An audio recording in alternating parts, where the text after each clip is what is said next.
घनसाली के बाद लगी हुई पहली ग्राम पंचायत है और मेरे पास बहुत ज़्यादा विकट परिस्थितियाँ हैं। देवप्रयाग की तर्ज पे मैं उस संगम को विकसित करना चाहता हूँ। मनरेगा और जी राम जी विकसित भारत योजना का कि उसमें फंडिंग नहीं आती है, विभाग जो है सुध नहीं ले रहा है। सरकारें पब्लिक पर इस कदर एहसान करती हैं, वो आंखें छीनती हैं और चश्मे दान करती हैं। माननीय सतपाल महाराज जी हमारी पार्टी के नेता हैं और सतपाल महाराज जी जो हैं मेरे इस विषय में सुनेंगे। नमस्कार, मैं सुधाकर भट्ट हूँ और आप देखना शुरू कर चुके हैं 12 मास की पंचायत रिपोर्ट। सीरीज के तीसरे एपिसोड में जो है आज हम पहुंचे हैं भिलंगना ब्लॉक के सेंदुल ग्राम पंचायत में। लगभग 900,000 की जनसंख्या वाला एक गांव है और यहाँ के जो पंचायत प्रतिनिधि यानी ग्राम प्रधान मेरे साथ बैठे हुए हैं यहाँ पर अमित जोशी जी। स्वागत है जोशी जी आपका। बहुत बहुत धन्यवाद भट्ट जी और 12 मास की एंटायर टीम को बहुत बहुत बधाई। घनसाली में जिस चीज़ की कमी थी आपने वो स्टूडियो खोला, उसके लिए भी आपको साधुवाद। तो जोशी जी इस बात के सिलसिले को हम आगे लेकर जाएं। सबसे पहले मैं ये जानना चाहूँगा कि आप जो है अभी निर्वाचित प्रधान है यहाँ पर। लगभग 6-7 महीने का आपका अभी कार्यकाल हुआ है तकरीबन। कितने मतों से आप यहाँ पर जीते थे और कितने प्रतिद्वंदी थे आपके? भट्ट जी हम लोग यहाँ पे सिर्फ 2 ही लोग कैंडिडेट थे और 2 लोगों ने ही हम लोग चुनाव लड़ा।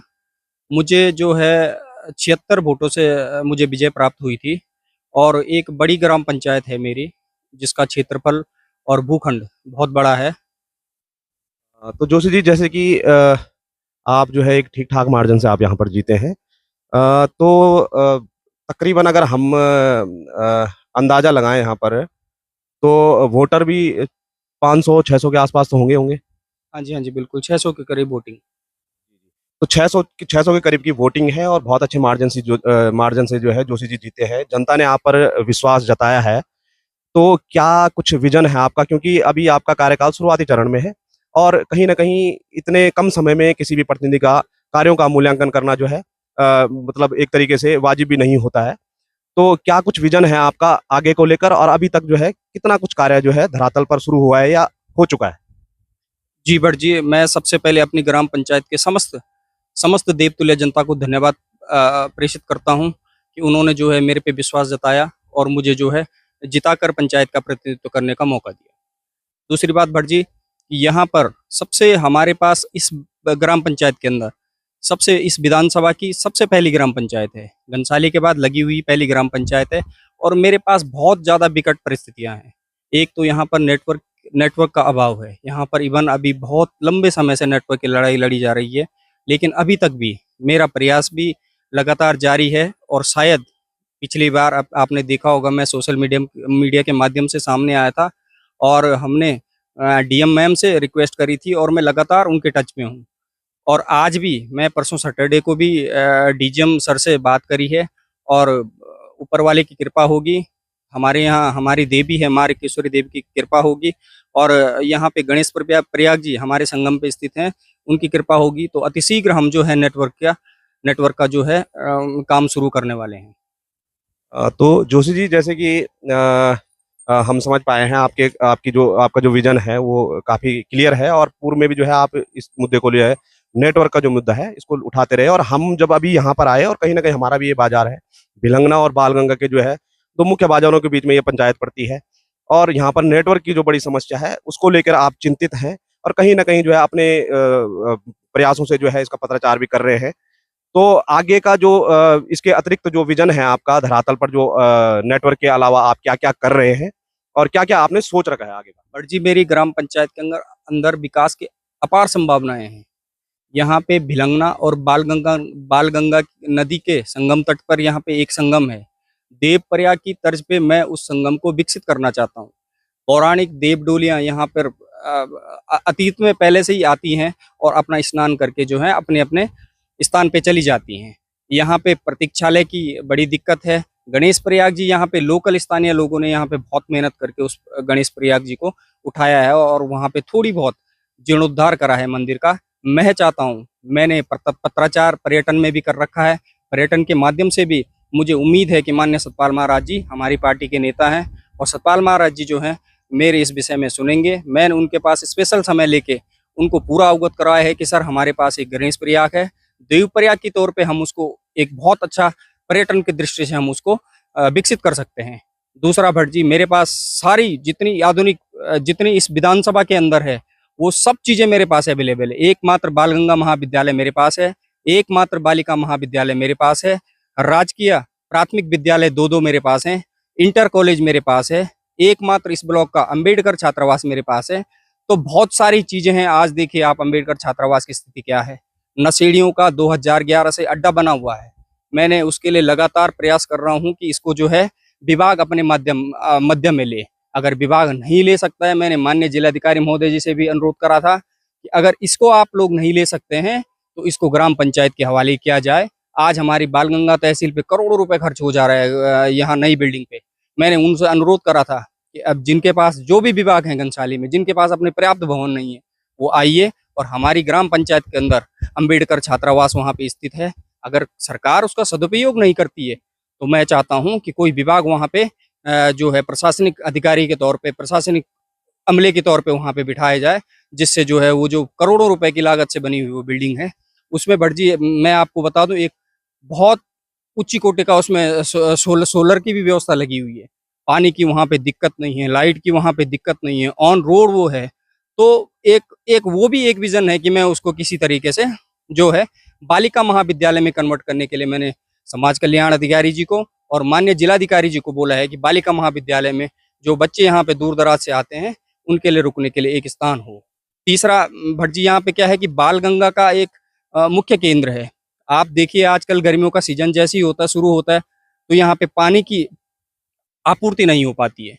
तो पानी की आपूर्ति नहीं हो पाती। अब देखिए आप, पानी हमारे यहाँ छतियारा से होते हुए और यहाँ बालगंगा महाविद्यालय जो लास्ट एंड है यहाँ का, जो बालगंगा का लास्ट है, तो बालगंगा महाविद्यालय तक पहुँचाना पड़ता है। वो भी एक अपने आप में चैलेंजिंग है कि पानी की आपूर्ति कैसे पर्याप्त की जाए।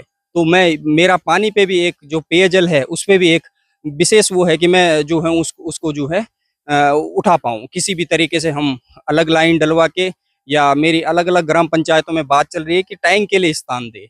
ऊपर से पानी तो बहुत है लेकिन हमारे पास टैंक की पर्याप्त मात्रा में नहीं है। टैंक हो और पानी की आपूर्ति पूरी हो, ये भी मेरा एक मुख्य विजन है। जोशी जी, जैसे मैं आपकी बातों से समझ पाया, अमूमन हम देखते हैं कि पूर्व में देखते आए हैं, हालांकि हम किसी व्यक्ति विशेष को तो नहीं कहेंगे, लेकिन अक्सर जो है बाटे घाटों तक जो है प्रधान का या क्षेत्र पंचायत का कार्यकाल निकल जाता है। लेकिन आपका जो विजन है, आपकी जो भविष्य की योजनाएं हैं आप अपने ग्राम पंचायत के लिए, वो वाकई जो है अव्वल दर्जे की है। और कहीं ना कहीं जो आपने कहा बाल गंगा और भिलंगना को जो है, संगम को जो है आप देवप्रयाग के तर्ज पर जो है उसको पर्यटन की दृष्टि से बढ़ाने की मांग कर रहे हैं। और आपने सतपाल महाराज जी से इस विषय में बात भी करी है। और ये बहुत कम हमने देखा है कि अन्य ग्राम पंचायतों में या बहुत जो है हम घूमते रहते हैं तो वहाँ लड़ाई आज भी जो है रास्तों की ही है। लेकिन आपका जो विजन है वो बहुत बड़ा है, उसके लिए हम शुभकामनाएं देते हैं। जोशी जी, मैं अगला सवाल पूछूंगा आपसे कि गांव में जो है कहीं ना कहीं कुछ ऐसी मूलभूत समस्याएं होती है, जो एक पानी का जिक्र भी किया आपने कि पेयजल की बड़ी समस्या है और वो पहाड़ों में जो है अक्सर गर्मियों के समय में देखने को मिलती है। इसके अतिरिक्त ऐसी कोई ऐसी मांग या ऐसी कोई समस्या जिसको लेकर जो है आप प्रशासन का ध्यान आकर्षित करना चाहते हैं? और जी, यहाँ पे सेंदुल और केमरा जो है अति संवेदनशील है आपदा के दृष्टिकोण से भी। हमने पिछली बार भी देखा है, उस दौर में जुलाई अगस्त में चुनाव हुए थे और सितंबर अक्टूबर तक पिछले साल भी बारिश चली थी। तो मेरे 2 परिवार ऐसे थे कि जो आपदा में जिनका जो है कि घर क्षतिग्रस्त हो गया था। अब दिक्कत ये है कि अब वो घर क्षतिग्रस्त हो तो गया, लेकिन अब प्रधान की जिम्मेदारी होती है कि वो उनको कहाँ शिफ्ट करे। अब हमारे पास ये भी दिक्कतें थी कि पंचायत घर नहीं है हमारे पास। भाई वो कैमरा मेरे पास 2 तोक हैं, सेंदुल एक तोक है और एक तोक कैमरा है। अब कैमरा में कोई आपदा आती है तो वो सेंदुल आने में स्वाभाविक बात है कि 2.5 किलोमीटर की डिस्टेंस है, वो वहाँ पे नहीं आएगा, नज़दीक में पहले जाएगा। तो पंचायत घर के लिए भी मैंने अभी बात चली है। हम लोग जो है पंचायती राज से भी हम लोग रिक्वेस्ट कर रहे हैं कि पंचायत घर को जो है अतिशीघ्र हमारे यहाँ बनाया जाए। तो बहुत अच्छी बात आपने कही, 2 तोक हैं तो कहीं ना कहीं जो है पंचायत भवनों की मांग भी होना भी स्वाभाविक है। इसके अतिरिक्त जो आपने कहा कि यहाँ पर जो है आपदाग्रस्त क्षेत्र है और पूर्व में जो है आपदा से जो है कुछ घर प्रभावित हुए हैं, तो क्या पुनर्वास की तरफ से जो है जो आपदा प्रबंधन जो है जिस पे काम करता है, क्या उनको फिलहाल के लिए जो है कहीं भेजा गया है या उनके मकानों का काम हुआ है? अब वही वाली कहावत हो गई भटजी ना कि सरकारें पब्लिक पर इस कदर एहसान करती हैं, वो आँखें छीनती हैं और चश्मे दान करती हैं। क्या बात कही आपने। तो यही वाला हाल है कि अब आंशिक में है तो 6,000 मिलेगा, पूर्ण में है तो पूर्ण मतलब पूर्ण ध्वसीग्रस्त होना चाहिए कि उसकी लिंटर भी नीचे दिखनी चाहिए। तो बहुत चैलेंजिंग है विभागों से काम लेना, बहुत ज़्यादा वो है कि यार किस तरीके से इन लोगों का जो है पलायन रुके। अब दिक्कत ये है कि आपदा आ गई, परिवार चले गए, घर टूट गया। अब उनके पास एक ही विकल्प है, या तो वो पलायन करेंगे, नीचे की तरफ दौड़ लगाएँगे, जितना उन्होंने यहाँ पे खर्चा करना है उतने में तो नीचे एक आध कमरा बना के वहाँ पे शिफ्ट हो जाए। हमारे लिए सबसे बड़ी चैलेंज पलायन रोकने का ये है कि उसको उसी की जगह पे सुविधा मुहैया कराई जाए, किसी भी तरीके से। तो मैंने ये आगे भी बात रखी थी, अब भी बात रख रहा हूँ कि भैया आप लोग रुकिए, आप लोगों की माटी यहाँ पे है, आप लोग जन्मे यहाँ पे हैं, आपने और मैंने मरना यहाँ पे है। तो हम अपनी संस्कृति को, हम अपनी ज़मीन को ऐसे नहीं छोड़ सकते।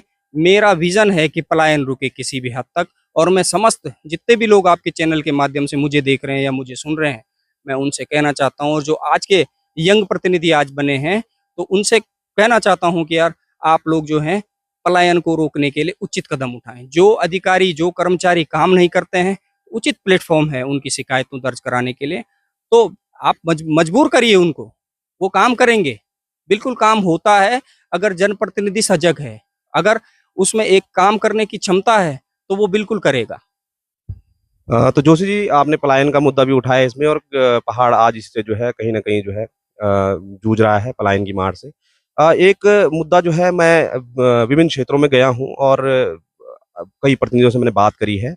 एक मुद्दा जो है जो आजकल बड़ा ज़ोरों-शोरों से उठ रहा है, एक मनरेगा और जी राम जी विकसित भारत योजना का, कि उसमें फंडिंग नहीं आती है, विभाग जो है सुध नहीं ले रहा है। क्या मामला है या आपके दृष्टिकोण से क्या क्या समझते हैं आप? पहले भटजी बहुत लेट होया करती थी, आज भी जिनका कार्यकाल निकल चुका है, उनकी फाइलें पेंडिंग है ब्लॉकों में। उनका अभी तक भी पैसा वहाँ पे रुक रखा है। लेकिन जो अब ये सुनने में आ रहा है, जो अब जो टर्म एंड कंडीशन आई हैं, जो अब उन्होंने बताया है, तो लेकिन इसमें ये है कि वीजी जी राम जी आया है अब, तो आशा है कि नई योजना है, नई फंडिंग होगी और तुरंत-तुरंत प्रधानों के या जो भी लाभार्थी हैं, उनके जो हैं बिल पेंडिंग नहीं रहेंगे, ऐसा सुनने में आया है। हाँ, क्योंकि कहीं न कहीं देखो प्रधानों का चिंतित चिंतित होना भी कहीं न कहीं जो है स्वाभाविक है क्योंकि 5 साल का कार्यकाल होता है और लगभग जो है 1 साल जो है खत्म होने पे आया है और ऐसे में कब फंडिंग आएगी और कब जो है धरातल पर काम होगा क्योंकि अंततः गाली तो प्रधान ही खाएगा। और जोशी जी बाकी जो आपने पेयजल की समस्याएँ उठाई और उसके अतिरिक्त पुनर्वास की भी मुद्दा आपने उठाया, पंचायत घर का मुद्दा उठाया। धरातल पर जो है अभी इन कुछ माह में जो है जो आप जितना भी आपका कार्यकाल रहा है अगर आप कुछ काम जो हो चुका है या कुछ जो है मतलब रनिंग में है, कुछ ऐसी योजनाएँ उनके बारे में बता सकते हैं आप? बट जी यहाँ पे जहाँ पे हम अभी स्थित हैं, गणेश प्रयाग संगम पे हम स्थित हैं और यहाँ पे बालगंगा महाविद्यालय भी है। तो हमने माननीय प्रमुख जी के माध्यम से यहाँ पे शौचालय का निर्माण करवाया भगवान गणेश प्रयाग जी के यहाँ। हमने जो खड़ींचे हैं गाँव के, वो क्लियर करवाए। हमने जो हैं ये रेलिंग का काम करवाया। पेयजल के लिए जिसकी मैं बात कर रहा था, तो एक नवनिर्मित हमने एक टैंक को बनवाया है।